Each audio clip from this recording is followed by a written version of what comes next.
क्या आपने कभी सोचा है, अगर आप किसी जंगल में सिर्फ एक रात बिताएं और अगली सुबह जब वापस लौटें तो दुनिया के बाहर 12 साल बीत चुके हों, आपके परिवार वाले बूढ़े हो चुके हों, आपका घर किसी और का हो चुका हो और आपके दोस्तों के फ़ोन नंबर भी बदल चुके हों और वो भी आपको भूल गए हों।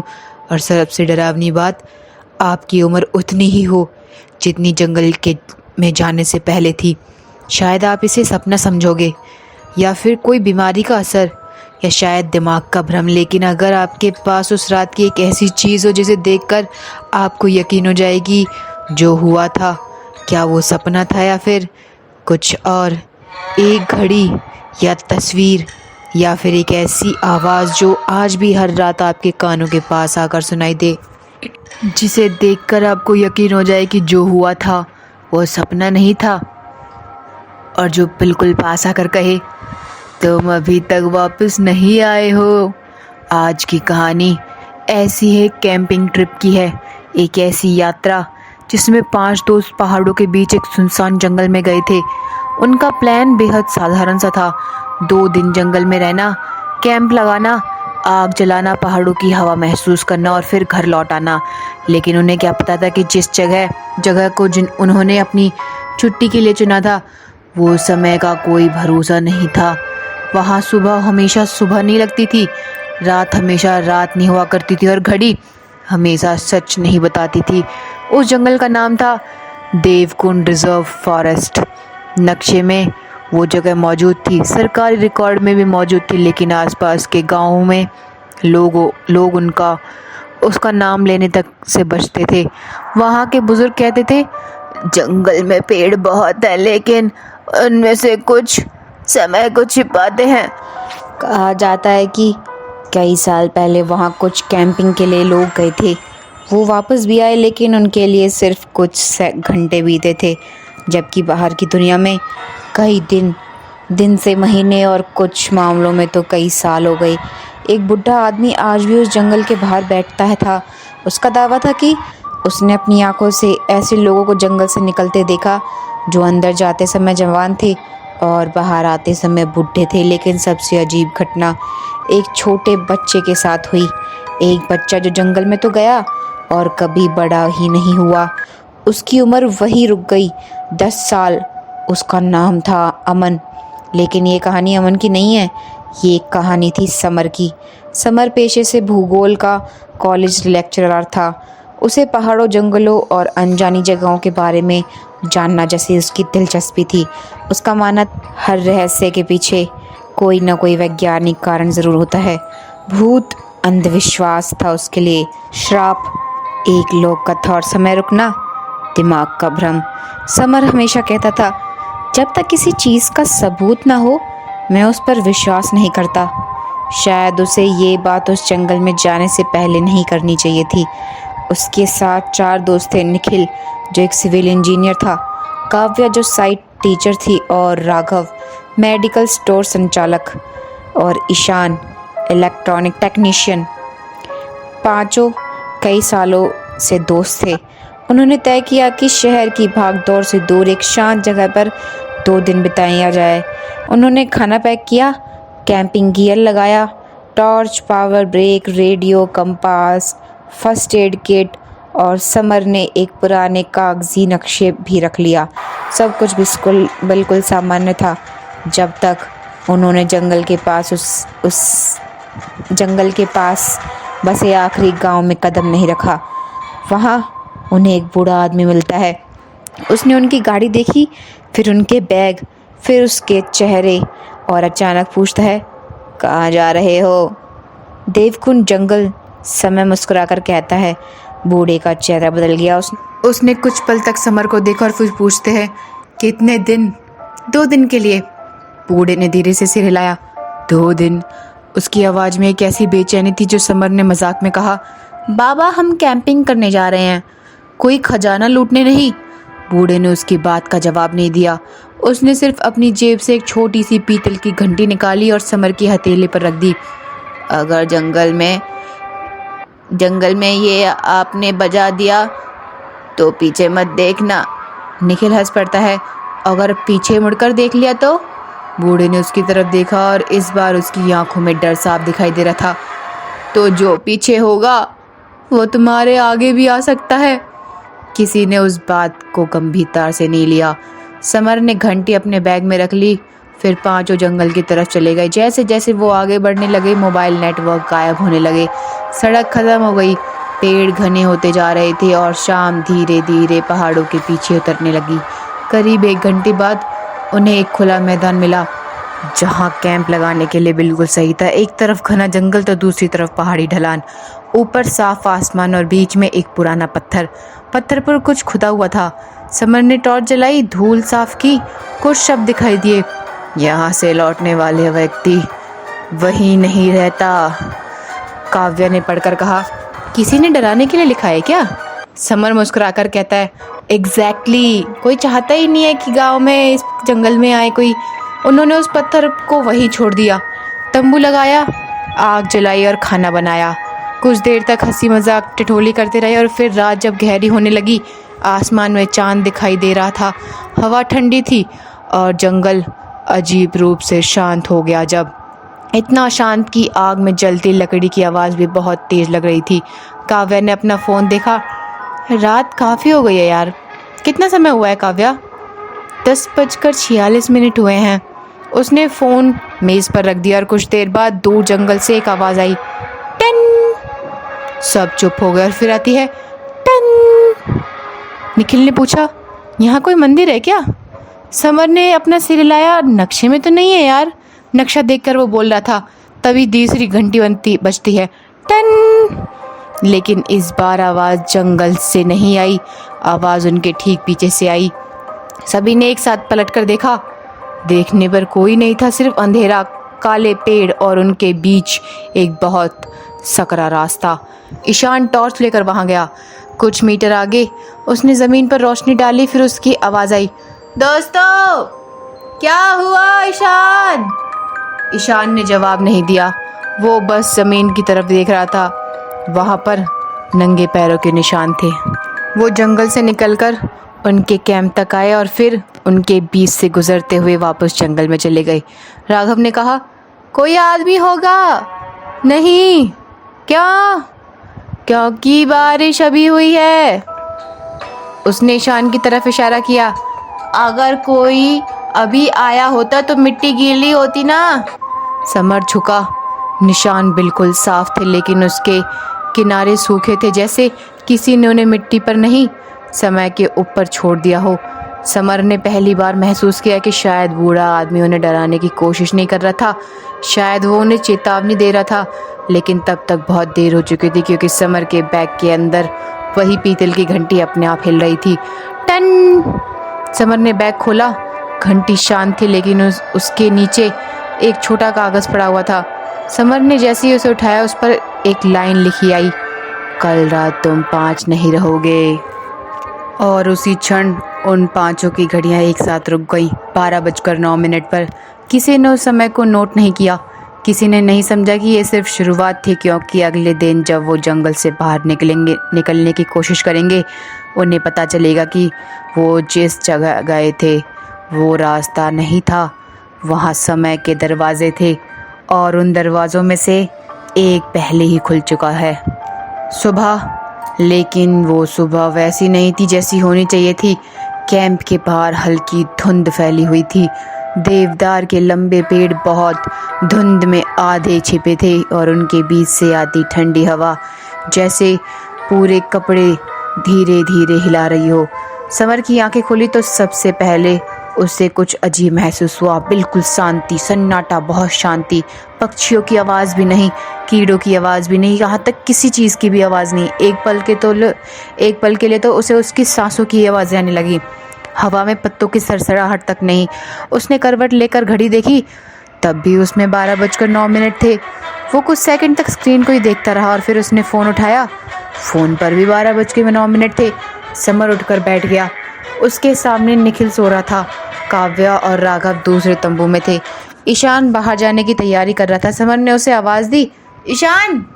हाँ, समय देखना यार। ईशान ने अपनी डिजिटल घड़ी निकाली और जैसे ही उसने समय देखा और समर को बताया, समर का तो जैसे चेहरा बदल गया, क्योंकि उसकी घड़ी भी 12:09 दिखा रही थी। समर ने अपना फ़ोन उठाया। मेरा भी यार। ईशान ने फ़ोन निकाल कर देखा, नेटवर्क नहीं थे फ़ोन में। बैटरी है क्या? अभी भी वही। समर की भूहें जैसे सिकुड़ गई हों। रात को कितनी बैटरी थी? 87% थी यार। और अब कितनी है? 87 ही है। समर चुप हो गया। बारिश हुई थी, रात गुजरी, लेकिन फ़ोन की बैटरी 1% भी कम नहीं हुई। उसे लगा शायद कोई तकनीकी गड़बड़ी होगी, ग्लिच आ गया होगा फ़ोन में। लेकिन फिर काव्या बाहर आई, उसने भी वही समय बताया। राघव ने भी, निखिल ने भी। मतलब पांचों की घड़ियों में, फ़ोनों में समय 12:09 ही दिखा रहा था। काव्या ने आसमान की तरफ देखा। तो क्या अभी रात हो रही है क्या? समर ने कहा, नहीं, फिर घड़ी गलत है। लगता तो यही है। निखिल ने मजाक करने की कोशिश में कहा, शायद जंगल ने नेटवर्क के साथ टाइम भी बंद कर दिया है। कोई हंसा नहीं इस बात पर, लेकिन उसने हंसी में कहा था, क्योंकि उसी वक्त दूर जंगल के अंदर से घंटे की आवाज़ें आने लगी। टन। सब एक दूसरे को देखने लगे। फिर से आती है आवाज़, टन। समर के बैग में रखी पीतल की घंटी अपने आप हिलने लगी। टन। काव्या पीछे हट गई। इसे बाहर निकालो यार, ये बज रही है क्या? समर ने बैग खोला। घंटी अंदर पड़ी थी, लेकिन उसके नीचे रखा एक कागज गायब था, जिस पर रात को लिखा था, कल रात तुम 5 नहीं रहोगे। समर ने पूरा बैग उठल दिया। कागज नहीं मिला। शायद उसे लगा उड़ गया होगा। ईशान कहता है, तंबू बंद था यार, उड़ कैसे जाएगा? समर ने जवाब नहीं दिया, क्योंकि उसे खुद पता नहीं था इस सवाल का जवाब। उसने कागज को भूलने की कोशिश की। हमें यहाँ से निकलना चाहिए, बहुत हो गई कैंपिंग। सभी सहमत हुए उसकी बात पर। आसमान की तरफ देखा और सामान पैक करना शुरू कर दिया। टेंट हटाया गया, आग बुझाई गई। फिर समर ने नक्शा निकाला। हम जिस रास्ते से आए थे उसे से वापस जाएंगे। उन्होंने अपने पैरों के निशान खोजने की कोशिश की, लेकिन बारिश के बाद भी मिट्टी में उनके जूतों के निशान नहीं थे, सिर्फ वही नंगे पैरों के निशान जो कैंप के जंगल की तरफ जा रहे थे। निखिल ने पूछा, हम आए किस तरफ से थे यार? समर इशारा करता है एक दिशा की तरफ और बोलता है, उधर से आए थे। और फिर पांचों के पांचों उस दिशा में चलने लगे। 10 मिनट तक चलते रहे। 10 से 20 मिनट हुए, 20 से 30, 30 से 1 घंटा, लेकिन जंगल ही खत्म नहीं हो रहा। समर बार बार नक्शा देखता रहा। दिशा मिलाता, कंपास निकालता, कंपास की सुई लगातार घूम रही थी। निखिल एक बार झंझना कर पूछता उससे, कंपास खराब है क्या? ये ऐसे क्यों घूम रहा है? समर ने कहा, नहीं तो यार। तो ये दिशा स्थिर नहीं है। राघव ने हंसने की कोशिश करते हुए कहा, मतलब? समर ने गंभीरता से कहा, मतलब हम जहाँ चल रहे हैं जंगल शायद हमें वहीं जाने के नहीं दे रहा है। काव्या ने अचानक पीछे देखा। रुको। सब रुक गए। क्या हुआ? उसने एक पेड़ की तरफ इशारा किया। पेड़ की छाल पर चाकू से एक निशान बना था। समर ने उसे पहचान लिया। ये मैंने बनाया था, क्योंकि जिस दिन वो आए थे समर ने निशाने के तौर पर पेड़ पर एक छाल बना दिया था। निखिल ने पूछा, कब बनाया? लेकिन ये बात किसी को पता नहीं थी। करीब 1 घंटे। ईशान ने अपनी घड़ी देखी, उस पर अभी भी 12:09 थे। समर आगे बढ़ता है। पेड़ पर वही निशान, लेकिन उस निशान के नीचे एक और निशान था, और वो भी बिल्कुल वही। समर ने फुसफुसाकर कहा, हम यहाँ दोबारा आए हैं क्या? काव्या ने पूछा, लेकिन हमने तो एक ही बार पार किया है। वो बात पूरी ही नहीं कर पाई थी इसको, क्योंकि सामने से उन्हें एक अपना कैंप दिखाई दिया। वही तंबू, वही आग, वही पत्थर, वही जगह। निखिल ने पीछे देखा। फिर सामने ही कैसे हो सकता है? ये कैंप से लेकर लगभग 1 घंटे चल चुके थे, लेकिन वो वापस उसी जगह आए। समर ने ज़मीन पर घुटने टेक दिए। उसने मिट्टी को छुआ और फिर अपनी हथेली सूंघी। ये वही जगह है। तो हम गोल गोल घूम रहे हैं क्या? नहीं, तो फिर क्या हो रहा है? अगर हम गोल घूम रहे होते तो सूरज की दिशा भी तो बदलती। सूरज जहाँ था वहीं था, एक ही जगह रहेगा, वो कहाँ से बदल जाएगा? जैसे आसमान में किसी ने उसे कील से ठोक दिया हो। समर की आवाज़ धीमी हो गई। हम चल नहीं रहे? क्या मतलब? हम समय के आगे नहीं बढ़ रहे? कुछ सेकंड तक कोई कुछ नहीं बोला, सब चुप रहे। तभी कैंप के अंदर से किसी के हंसने की आवाज़ आती। एक बच्चा हंस रहा था। ही। काव्या ने समर का हाथ पकड़ लिया। अंदर कोई है। निखिल ने टॉर्च निकाली। समर ने कहा सब साथ रहेंगे। वो धीरे धीरे तंबू के पास पहुंचने लगा। जीप आधी खुली थी, तंबू की जिप, जबकि उन्होंने उसे बंद किया था। निखिल ने जिप खींचकर खोली। अंदर कोई नहीं था, लेकिन एक चीज़ थी, एक पुराना कैमरा। ईशान ने उसे उठाया। ये हमारा तो नहीं है, पुराना मॉडल भी दिखता है, चलता होगा क्या ईशान, देखना एक बार। ईशान ने बैटरी निकाली। अजीब बात ही, बैटरी बिल्कुल नहीं थी। उसने कैमरा ऑन किया। स्क्रीन पर सिर्फ एक वीडियो था, फाइल 001। उसने प्ले बटन दबाया। स्क्रीन पर वही कैंप दिखाई दिया, लेकिन वीडियो में रात थी। 5 लोग आग के पास बैठे हुए थे। समर, निखिल, काव्या, राघव, ईशान। काव्या ने स्क्रीन देखते ही चीख दबा ली।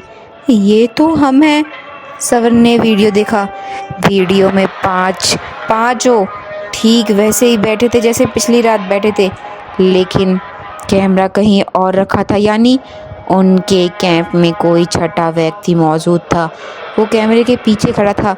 वीडियो में समर बोल रहा था, कल सुबह हम यहाँ से निकलेंगे, अगर रास्ता मिला तो। सब हंसने लगे ईशान की इस बात पर। और फिर वीडियो में एक आवाज़ आती है, बहुत धीमी, तुम लोग वापस नहीं जाओगे। समर ने वीडियो रोक दिया। ये आवाज़ सुनते ही काव्या ने कहा, ये आवाज़ किसकी थी? किसी ने बोला था क्या हमें से? पता नहीं यार। ईशान ने वीडियो आगे चलाया। स्क्रीन पर अचानक एक चेहरा दिखाई दिया, एक बच्चे का। वो कैमरे के बहुत करीब था। उसकी आंखें पूरी तरह काली थी। उसने कैमरे की तरफ देखकर कहा, समर। समर का चेहरा सफ़ेद पड़ गया और बच्चा मुस्कुराता है, तुम फिर देर से आए। वीडियो बंद हो गया। कुछ सेकंड तक कोई नहीं बोला। फिर कैमरा अपने आप बंद हो गया। समर ने उसे ज़मीन पर रख दिया। ये हम नहीं हैं, हमें यहाँ से निकलना होगा। इस बार उसकी आवाज़ में आदेश था, किसी भी हालत में हमें यहाँ से निकलना होगा। वो जंगल की दूसरी ओर चलने लगे। लगभग आधे घंटे बाद उन्हें एक पत्थर की दीवार दिखाई दी। दीवार के पीछे एक पुराना मंदिर था। मंदिर के ऊपर घंटी लटक रही थी। समर ये सब देखकर रुक जाता और कहता है, यही आवाज़ थी क्या? हमें अंदर नहीं जाना चाहिए समर, हम अंदर नहीं जाएंगे। लेकिन तभी मंदिर की घंटी अपने आप हिलने लगी। हवा बिल्कुल नहीं थी, फिर भी घंटी धीरे धीरे झूल रही थी। Ton ton. समर ने अपनी जेब में रखा फ़ोन निकाला। स्क्रीन पर समय अभी भी 12:09, लेकिन तारीख बदल चुकी थी। वो तारीख देखकर जम गया, क्योंकि तारीख थी 18 अगस्त 2014। निखिल ने फ़ोन छीन कर देखा, ये क्या है भाई, हमारी तारीख तो 26 है ना। काव्या ने अपना फ़ोन देखा, उसमें भी 18 अगस्त 2014। राघव ने फ़ोन में देखा, ईशान ने भी देखा। पांचों एक दूसरे को देखते रहे ये तारीख देखकर। फिर मंदिर के अंदर से एक आवाज़ आती है बच्चे की, आप लोग मुझे ढूंढ रहे हो? काव्या की तो मानो जैसे सांस सटक गई। समर ने धीरे से पूछा, कौन है? मंदिर के दरवाजे पे एक बच्चा दिखाई दिया। तकरीबन 10 साल का होगा वो बच्चा। पुराने कपड़े, हाथ में लालटेन, चेहरा शांत, लेकिन उसकी आंखों में अजीब उदासी। समर ने उसे देखते ही पहचान लिया। उसने पूरी रिकॉर्डिंग में वही तस्वीर देखी थी। अमन, वो बच्चा, वो 12 साल पहले जो गायब हुआ था। समर ने कांपती आवाज़ में पूछा, तुम अमन हो ना? हाँ। तुम यहाँ कितने समय से हो? अमन तो कुछ पल उसका ये सवाल सुनकर शांत रहा, फिर कहता है, कल से। समर की आंखें फैल गईं, लेकिन तुम तो 2014 में गायब हुए थे ना? मेरे लिए अभी भी कल है, निखिल ने कहा। हम 2026 से आए थे। नहीं। क्या? आप लोग 26 से नहीं आए? उसने पीछे जंगल की तरफ देखा। आप लोग वहाँ पहले भी आए थे, समर ने कहा। हम पहली बार आए हैं। अमन की आंखों में अचानक डर उतर आया। उसने धीरे से कहा, यही बात आपने पिछली बार भी कही थी। पिछली बार? पांचों के पांचों ये सुन के बहुत चक्के हो गए। समर कुछ बोल नहीं पाया। अमन ने फिर अपनी लालटेन उठाई। अगर सच में घर जाना है वो ये कहकर मुड़ा, तुम मेरे साथ चलो। कहाँ जाना है हमें? अमन ने मंदिर के पीछे के अंधेरे रास्ते की तरफ देखा। वहाँ जहाँ तुम्हारा खोया हुआ समय रखा है। 5 उसके पीछे चल दिए। मंदिर के पीछे एक पत्थर की सीढ़ियाँ नीचे जा रही थी। हर सीढ़ी पर एक साल था, 2026। एक कदम नीचे 2025, दूसरा कदम नीचे 2024। ऐसे करके करके वो 2018 से 14 पर चले गए और समय एकदम से रुक जाता है। सीढ़ियाँ नीचे अंधेरे में उतरती जा रही थी, लेकिन सबसे नीचे एक साल लिखा था। ऐसा साल जो अभी आया ही नहीं था। 2038। अमन ने पीछे मुड़कर देखा। उसकी आंखों में आंसू थे। यहीं से वापस जाना है। लेकिन अमन पूछता है। अमन ने पीछे मुड़कर देखा। उसकी आंखों में आंसू थे। यहीं से वापस जाना है? समर ने पूछा भी। और अगर नहीं गए तो? अमन ने उत्तर दिया, तो तुम भी मेरी तरह यहीं रह जाओगे। अचानक ऊपर मंदिर की घंटियां जोर से बजने लगी। टन। दूसरी बार बजती है टन। ऐसे 3री बार सीढ़ियों की दीवारों पर लगी सारी घंटियां एक साथ हिलने लगी, लेकिन वो आगे नहीं पीछे चल रही थी। और अंधेरे में किसी आदमी की आवाज़ आती है, समर। समर ने पीछे देखा। अमन चीख पड़ता है, मत देखो। लेकिन बहुत देर हो चुकी थी, क्योंकि सीढ़ियों के ऊपर एक आदमी खड़ा था। उसका चेहरा समर जैसा था, लेकिन उसकी आंखों में सिर्फ अंधेरा था। उसने मुस्कुराकर कहा, फिर तुम आखिरकार वापस आ ही गए। और उसी पल ऊपर की सारी सीढ़ियाँ गायब हो गईं।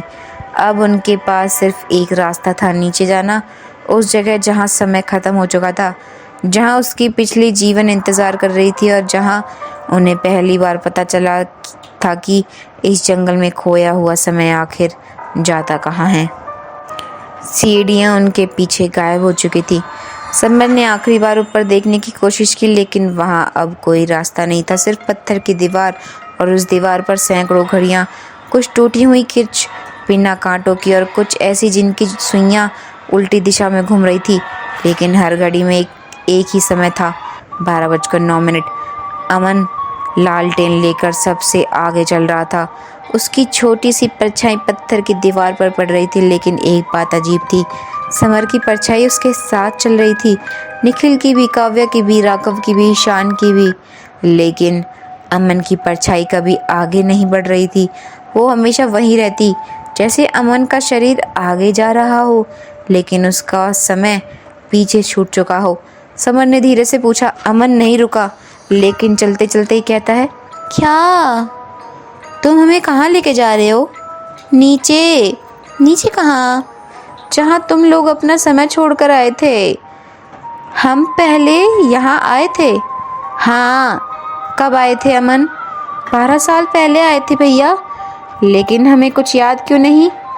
यही तो इसकी कीमत है। किस चीज़ की? जंगल से बाहर जाने की। क्या कीमत है अमन? जो लोग बाहर निकलते हैं वो कुछ पल चुप रहा, और वो अपनी यादों का एक हिस्सा यहीं छोड़ जाते हैं। समर का दिल तेजी से धड़कने लगा। उसे अपनी ज़िंदगी के पिछले कुछ साल याद थे, कॉलेज, नौकरी, दोस्ती, घर। लेकिन 2014 के आसपास उसकी यादें धुंधली थीं, बहुत धुंधली। उसे सिर्फ इतना याद था कि एक बार पहाड़ों पर गया था और फिर कुछ नहीं। बस अब उसे समझ आने लगा था, ये यात्रा वही थी। सीढ़ियाँ ख़त्म हुई। उनके सामने एक विशाल भूमिगत कक्ष था। कक्ष की छत इतनी ऊंची थी कि लालटेन की रोशनी वहां तक पहुंच नहीं पा रही थी।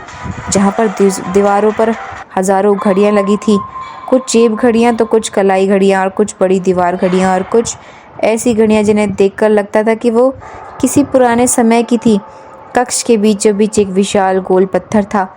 उस पर 5 निशान बने हुए थे, एक समर के नाम का, एक निखिल के नाम का, काव्या, राघव, ईशान। पांचों कुछ क्षण तक उस पत्थर को ही देखते रहे। निखिल कहता, देखते देखते, ये हमारे नाम क्यों लिखे हुए हैं? समर ने सिर हिलाकर कहा, हाँ, लेकिन ये यहाँ कैसे आए? अमन ने जवाब दिया, क्योंकि तुम्हारा समय अभी भी यहाँ है। राघव ने पत्थर को छू लिया और उसी पल उसके सामने एक दृश्य उभरा। एक पुराना कैंप, बारिश, 5 दोस्त, लेकिन वो आज से अलग था। युवा, बेफिक्री और उनके बीच अमन। राघव पीछे हट गया।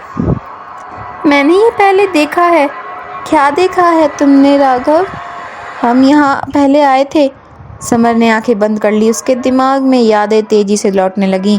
2013, 2014, पहली कैंपिंग, हंसी, बारिश, एक घंटी, अमन का गायब होना और फिर एक आदमी, लंबे बाल, सफ़ेद कपड़े, आंखें बंद।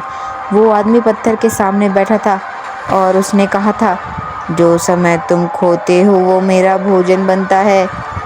समर ने आंखें खोल दी। वही है। निखिल पूछता है, कौन है? समय का रखवाला। अमन ने सिर झुका लिया। ये कोई इंसान नहीं है। तो क्या है? हमें बताओ अमन। वो समय का एक टुकड़ा है। सभी चुप हो गए। बहुत पहले एक जादू ने मृत्यु को रोकने की कोशिश की थी। उसने समय को बांधने का तरीका खोजा, लेकिन समय को बांधा नहीं जा सकता, इसलिए उसका एक हिस्सा टूटकर अलग हो गया। और वो हिस्सा कहाँ है? यही, इसी जंगल में। और रखवाला कहाँ है? अमन ने कहा, समय भूखा हिस्सा। अचानक पूरा कक्ष कांप उठा। घड़ियां एक साथ बजने लगीं। टिक टिक टिक। फिर हजारों घड़ियों की सुइयां एक साथ घूमने लगी। 12:09, 12:08, 8 से 7, 7 से 6। समय जैसे पीछे चल रहा हो। काव्या चीख उठती है। ये क्या हो रहा है? वो जाग गया है। समर ने पूछा, क्या करना होगा? 5 घड़ियां। घड़ियां? अमन ने पत्थर की ओर इशारा किया। तुम्हारे 5 समय यहाँ बंद हैं। उन्हें वापस कैसे ले? हर व्यक्ति को अपने सबसे पुरानी याद वापस लेनी होगी। निखिल ने पूछा उससे। और अगर याद वापस नहीं आई तो? अमन ने कहा, तो तुम यहीं रह जाओगे। सबसे पहले निखिल पत्थर के सामने गया। उसने हाथ रखा, उसकी आंखें बंद हो गईं और अचानक 2014 में पहुंच गया। उसे खुद दिखाई दिया। एक युवा निखिल कैंप के पास बैठा हुआ था। वो किसी से बहस कर रहा था। फिर बारिश हुई। अमन जंगल में चला गया। निखिल उसके पीछे दौड़ा, लेकिन एक जगह पहुंचकर अमन गायब हो गया। निखिल ने उसे खोजा। फिर उसे एक आवाज़ सुनाई दी, अगर तुम्हें अपने दोस्त को वापस चाहिए। एक आदमी सामने आता है बोलते बोलते, तो अपना 1 साल मुझे दे दो, तुम्हें तुम्हारा दोस्त मिल जाएगा। निखिल ने उससे कहा, तो ले लो, क्या चाहिए, मेरा दोस्त कहाँ है? उसने अपनी घड़ी उतार कर दे दी और उसी क्षण दृश्य टूट गया। निखिल जमीन पर गिर पड़ता है। उसकी आंखों से आंसू बह रहे थे। मैंने ही उसे अंदर भेजा था। समर ने उसका कंधा पकड़ा। तुम्हारी गलती नहीं थी निखिल। निखिल ने सिर हिलाया। नहीं यार, मेरी ही गलती थी। उसकी आवाज़ टूट रही थी। मैंने उसे बचाने के लिए अपना समय दिया था। उसके सामने पत्थर पर एक निशान चमकता है, पहली घड़ी का, जो वापस आ गई। फिर काव्या ने उस पत्थर पर हाथ लगाया। उसकी सबसे पुरानी याद में अमन उसे जंगल से बाहर निकालने की कोशिश कर रहा था। काव्या रो रही थी। अमन ने कहा, आप लोग मुझे छोड़कर चले जाओ। नहीं, अमन ने उसका हाथ पकड़कर कहा, अगर मैं नहीं रहूँगा तो तुम सब बाहर कहीं से निकलोगे, तुम भी यहीं फंस जाओगे। काव्या ने उसे छोड़ दिया। वो आज तक इस बात को भूल चुकी थी। याद लौटते ही वो फूट फूट कर रोने लगी। दूसरी घड़ी भी वापस आ जाती है और फिर राघव की बारी आती है। उसने देखा, उस रात उसने अमन को बचाने के लिए दवा दी थी, लेकिन रखवाले ने उसे रोक दिया। राघव ने उसे उसके सामने घुटना टेक कर कहा, बच्चे को छोड़ दो। रखवाले ने कहा, तुम्हारे पास समय नहीं था। राघव ने अपनी घड़ी दे दी। तीसरी घड़ी वापस लौट आती है और राघव की आंखें खुल जाती हैं। उसकी याद सबसे भयानक थी। उसने देखा कि 2014 में उसे एक पुराना रेडियो मिला था और उस रेडियो पर किसी ने आवाज़ भेजी थी, भाग जाओ। लेकिन आवाज़ उसकी अपनी थी। ईशान समझ गया कि वो भविष्य से खुद को चेतावनी दे रहा है। उसने रेडियो तोड़ दिया, लेकिन तभी रखवाला उसके पीछे खड़ा हो गया। उसने कहा, तुमने समय की आवाज़ सुन ली है। ईशान ने अपनी घड़ी उसे दे दी। चौथी घड़ी वापस आ गई। अब केवल समर एक पत्थर के सामने खड़ा हो जाता है। उसने हाथ रखा। अंधेरा, फिर अचानक एक जंगल, बारिश, आग, 5 दोस्त, अमन और समर। लेकिन इस बार उसने कुछ ऐसा देखा जो उसने पहले कभी नहीं याद किया होगा, ना सोचा होगा। वो खुद रखवाले के सामने खड़ा था, उसके हाथों में पीतल की घंटी थी। रखवाला कह रहा था, तुम पांचों में से एक को यहाँ रहना होगा। समर ने कहा, मैं रहूँगा, सबको जाने दो। रखवाला मुस्कुराकर कहता है, तुम्हें याद नहीं रहेगा और मेरे दोस्त यहाँ से निकल सकते हैं अगर मुझे याद ना रहे। वो बाहर चले जाएंगे। हाँ, चले जाएंगे। समर ने अपनी घड़ी उतार दी। ये लो। रखवाले ने घड़ी ले ली, फिर उसने समर के सिर पर हाथ रखा। सब कुछ अंधेरा हो गया। समर की आंखें खुली, वो वर्तमान में था। उसके सामने पत्थर पर आखिरी घड़ी चमक रही थी, लेकिन वो वापस नहीं आई। अमन ने कहा, क्योंकि तुमने अपना समय खुद नहीं छोड़ा था। तो मैंने तो अपनी घड़ी दी थी। तुम अपना फैसला याद रखना होगा। कौन सा फैसला?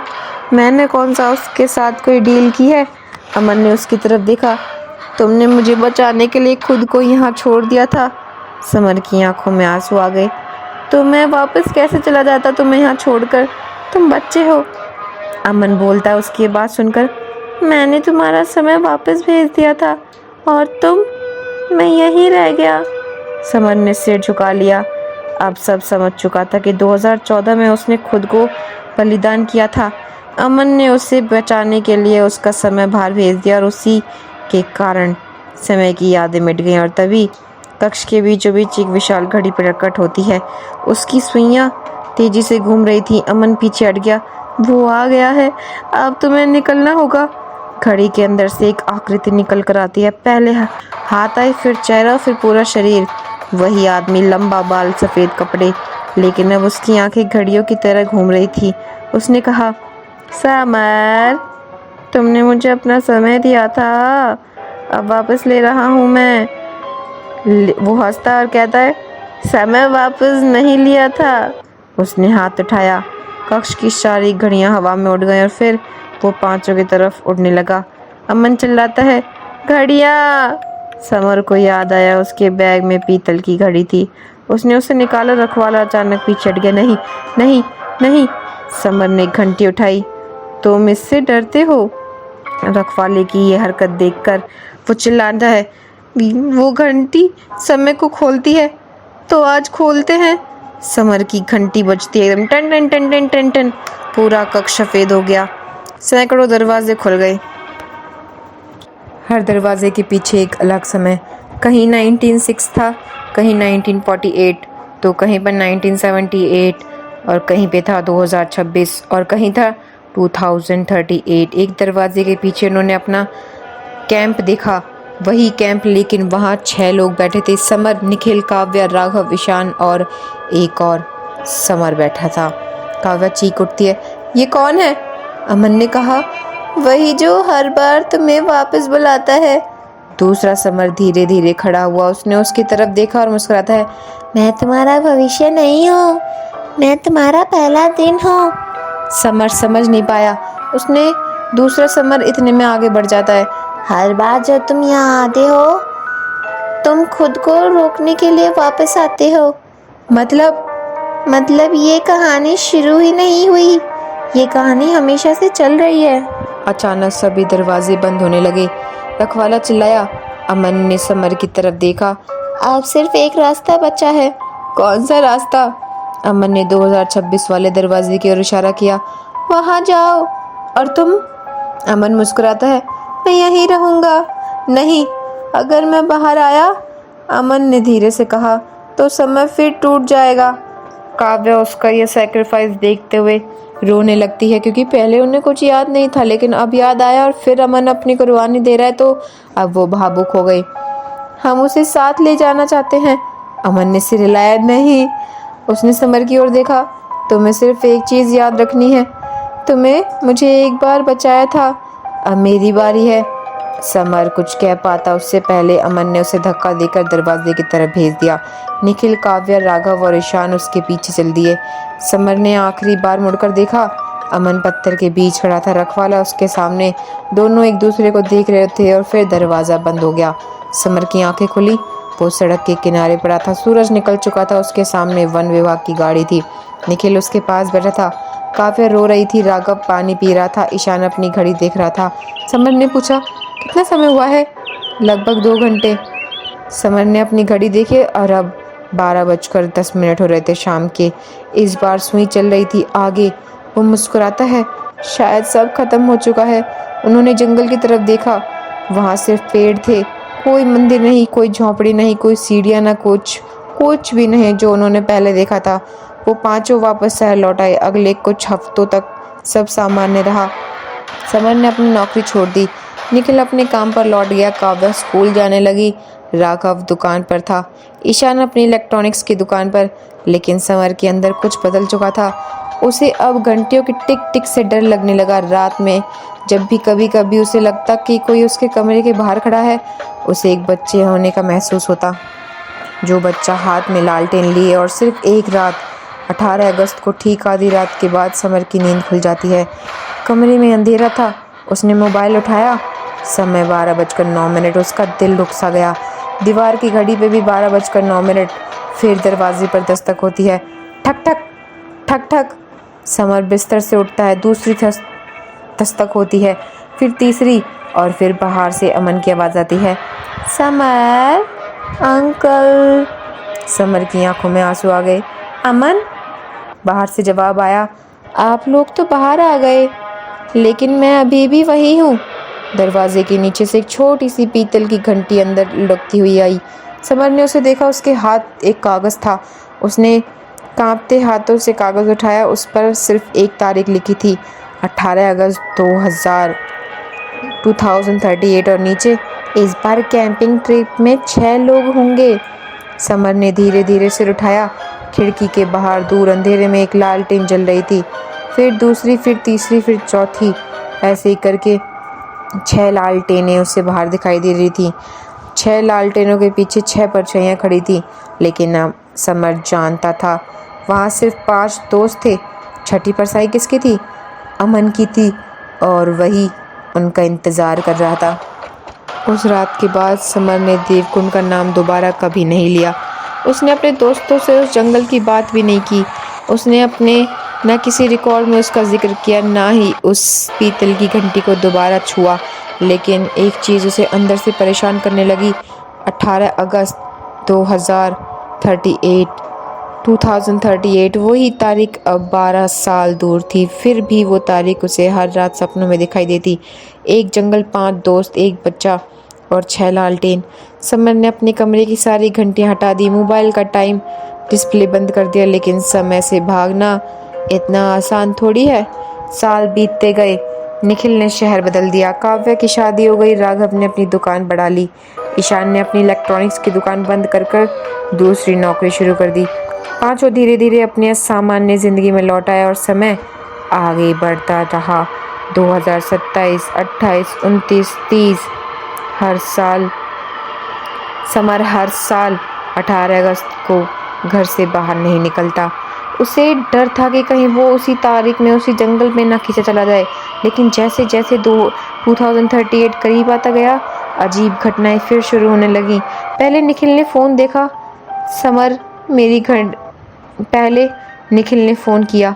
समर मेरी घड़ी अचानक 12 मिनट पीछे चल रही है। समर चुप रहा। फिर काव्या का फ़ोन आया, मेरे स्कूल के स्टोर रूम में एक पुरानी तस्वीर मिली थी। कैसी तस्वीर? हम पांचों की। और किस तारीख की? 18 अगस्त 2038 की। समर ने फ़ोन काट दिया। उसे रात उसके घर के दरवाजे पर वही पीतल की घंटी मिलती है और उसके नीचे एक नया संदेश था, अब समय पूरा हो चुका है। 18 अगस्त 2038 की सुबह समर ने पहली बार अपनी पुरानी घड़ी पहनी। 12 साल पहले उसे देवकुंड के जंगल में खो दिया था, लेकिन वही घड़ी उसके घर के दरवाजे पर रखी मिली। उस पर सिर्फ एक समय था, 12:09। समर समझ गया उसे वापस जाना होगा। इस बार अकेले नहीं। उसने निखिल का फ़ोन किया, फिर काव्या को फ़ोन किया, फिर राघव, ईशान, चारों ने एक ही बात कही, हमें भी पता है। शाम होते होते पांचों फिर उसी गांव में खड़े थे। वही पहाड़, वही रास्ता, वही जंगल, लेकिन बूढ़ा आदमी नहीं था इस बार। उसकी जगह एक काली कुर्सी थी। कुर्सी पर एक पीतल की घंटी रखी थी और उसके नीचे एक कागज़, इस बार पीछे मत देखना। समर ने घंटी उठाई और दोस्तों से कहता है, चलो। वो जंगल में दाखिल हुए। कुछ दूर जाने के बाद सारी आवाज़ें बंद हो गईं। फिर वही धुंध, वही पेड़, वही पत्थर, और फिर उन्हें अपना पुराना कैंप दिखाई दिया, लेकिन इस बार वहाँ 5 नहीं बल्कि 6 तंबू थे। 6ठा तंबू खुला था। अंदर से बच्ची की आवाज़ आई, आप देर से आए हैं अमन? हाँ।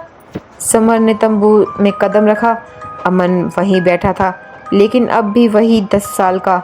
12 साल नहीं, 24 साल नहीं, उसकी उम्र अब भी वही रुकी हुई थी। समर उसके सामने बैठ गया। तुमने हमें क्यों बुलाया है? मैंने नहीं बुलाया। तो किसने बुलाया है?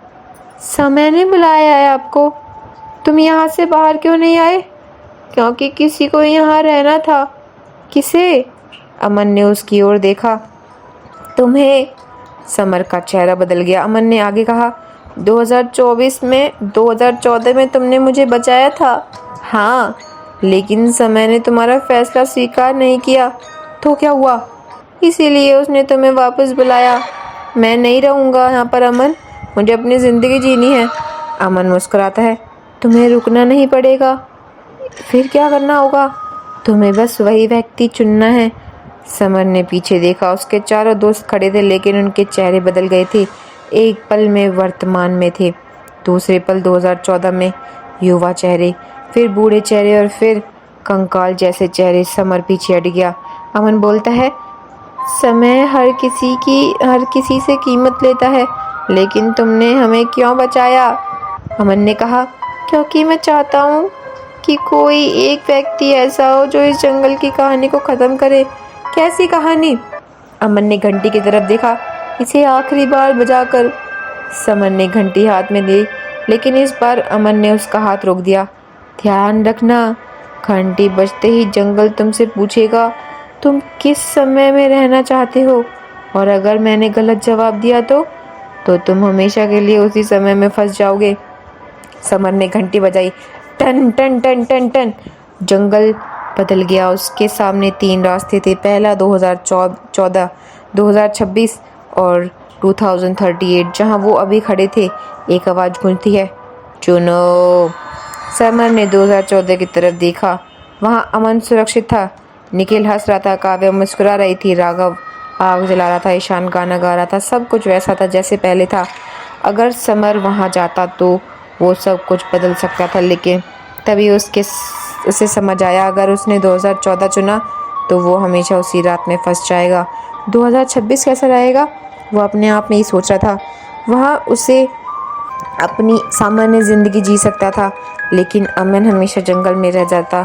और 2038 वहाँ शायद सब ख़त्म हो सकता है। समर ने पीछे देखा। अमन उसे देख रहा था। तुम्हें पता है ना क्या करना है? समर मुस्कुराया। उसने तो 2038 की ओर कदम बढ़ाया। आवाज़ फिर गूंजी, तुमने भविष्य क्यों चुना? क्योंकि अतीत को बदला नहीं जा सकता, लेकिन भविष्य बनाया जा सकता है। उसने घंटी ज़मीन पर रख दी और पूरी ताकत से उसे पत्थर पर दे मारा। क्रैश! घंटी टूट जाती है। पूरा जंगल कांप उठा। पेड़ झुक गए, आसमान फटने लगा। सैकड़ों घंटियां आसमान से गिरने लगीं। उनकी सुइयां टूट गईं। 12:09, 12:09 और 12:09 से 12:10 हुए। पहली बार समय आगे बढ़ा। अमन मुस्कुराया। उसका शरीर धीरे धीरे रोशनी में बदलने लगा। समर ने उसे पकड़ने की कोशिश की। अमन, अब मैं बड़ा हो सकता हूँ। और उस अगले ही पल वो गायब हो गया, लेकिन उसकी जगह एक जवान आदमी खड़ा था, लगभग 22 साल का। आंखों में वही मासूमियत, वही मुस्कान, लेकिन अब वो समय में कैद नहीं था। अब घर चलें? समर कहता है। जब पांचों जंगल से बाहर निकले, सूरज उग गया। गांव वैसा था, लेकिन बूढ़े की कुर्सी पर एक नया आदमी बैठा था, एक जवान आदमी। उसने समर को देखा और मुस्कुराकर कहता है, बहुत देर कर दिया आपने ये चीज़ समझने में। समर रुक गया। वो अमन था, लेकिन इस बार वो बूढ़ा नहीं, एक बच्चा भी नहीं, बस एक सामान्य इंसान। समर की जैसे आंखों में आंसू बहने लगे, गंगा जमुना बहने लगी। अब सब खत्म हुआ। अमन ने सहमति देते हुए कहा, हाँ शायद।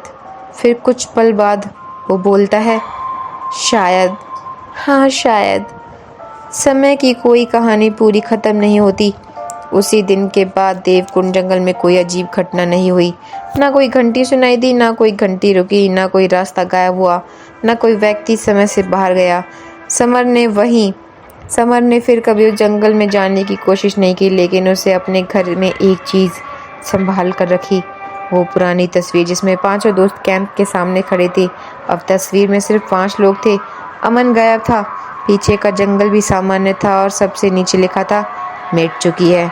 समर ने तस्वीर को अलमारी में रख दिया, फिर आखिरी बार घड़ी देखी। 12:10 हो रहे थे और वो मुस्कुराता है क्योंकि पहली बार उस घड़ी की सुई आगे बढ़ रही थी। लेकिन कहानी यहीं ख़त्म नहीं होती, क्योंकि कई महीनों बाद समर को डाक से एक छोटा पैकेट मिला।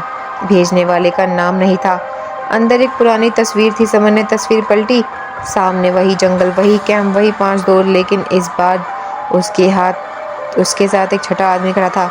समर ने तस्वीर को ध्यान से देखा, वो आदमी खुद समर था, लेकिन उसकी उम्र लगभग 60 साल की थी। तस्वीर के नीचे लिखा था, हर समय का अपना समर होता है, और पीछे एक आखिरी वाक्य था, अगर ये तस्वीर तुम्हें मिल गई है तो इसका मतलब कि कहानी ख़त्म नहीं हुई। समर ने तस्वीर नीचे रखकर जला दी। आपको क्या लगता है दर्शकों, ये कहानी ख़त्म हुई या फिर अभी ये कहानी चलने वाली है? मुझे कमेंट सेक्शन में बताइएगा अपनी राय। हाय गाइस, अगर आपको हमारी स्टोरी और स्टोरी टेलिंग का तरीका अच्छा लगा हो तो हमारे चैनल पर जाकर कमेंट कीजिए, लाइक कीजिए, सब्सक्राइब कीजिए। बहुत धन्यवाद।